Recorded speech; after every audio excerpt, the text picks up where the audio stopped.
Chronique Mylène Moisan. Mylène Moisan. La DPJ a fait taire un psychologue. Par Mylène Moisan, Le Soleil. 23 avril 2025 à 4 heures. Chronique, l'Ordre des psychologues du Québec et la DPJ se sont acharnés pendant des années contre un psychologue expert qui a voulu s'assurer de travailler dans le meilleur intérêt des enfants en cause, en dénonçant les pressions subies par la DPJ.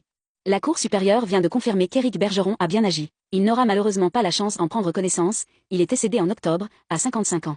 L'affaire commence en février 2011 lorsqu'il est mandaté par la DPJ du Centre-Sud de l'île de Montréal pour évaluer les compétences de deux parents qui y consentent.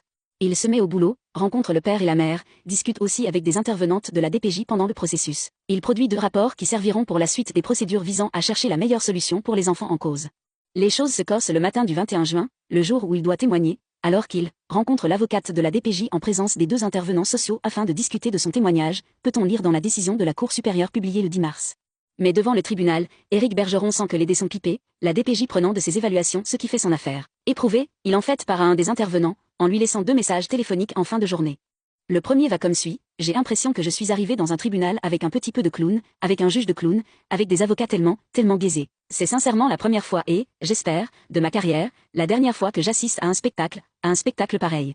Dans le deuxième, il revient sur le fait que le dossier l'a beaucoup dérangé et qu'il ne désire plus avoir à œuvrer dans un dossier avec l'avocate de la DPJ pour des motifs d'éthique et d'intégrité. Craignant que la DPJ continue à induire le juge en erreur par rapport à son expertise, Éric Bergeron a contacté l'avocat du père le lendemain pour l'aviser qu'il souhaite témoigner à nouveau parce qu'il y a des sujets qu'il n'a pas abordés lors de son témoignage en raison de pression qu'aurait exercé l'avocate de la DPJ sur lui lors de leur rencontre avant audience du 21 juin.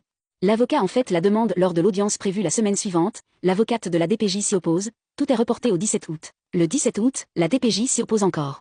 La DPJ a prétendu qu'Éric Bergeron avait violé le secret professionnel en discutant de la rencontre précédant audience et en faisant état des pressions subies. Selon la DPJ, toutes les rencontres qu'il a eues avec des intervenants ou des avocats devaient être protégées par le simple fait qu'il est psychologue. C'est ce qui a été plaidé devant le tribunal des professions, qui a rejeté ses prétentions le 22 juillet 2022. Cette décision qui a été contestée en Cour supérieure.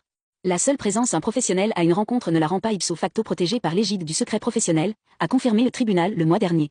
C'est l'évidence. Et de toute façon, précise le juge Éric Dufour, le psychologue, agissait à titre d'expert de la Cour et non d'une partie, la DPJ n'étant que le client payeur. Les parents ont renoncé au secret professionnel tel qu'il apparaît des autorisations qu'ils ont signées et qui apparaissent aux demandes d'évaluation. Il a rappelé qu'un rapport d'expertise est avant tout destiné au tribunal pour lui permettre de prendre la meilleure décision, qu'il n'est pas la possession d'une partie. La DPJ n'a pas non plus apprécié qu'Éric Bergeron contacte dès le lendemain de son témoignage l'avocat du père pour lui demander de témoigner de nouveau.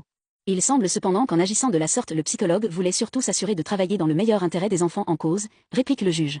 Il n'a jamais pu compléter son témoignage. La cause devant la Cour supérieure était menée par une syndic de l'Ordre des psychologues du Québec, avec l'appui de la DPJ, qui était représentée par un avocat.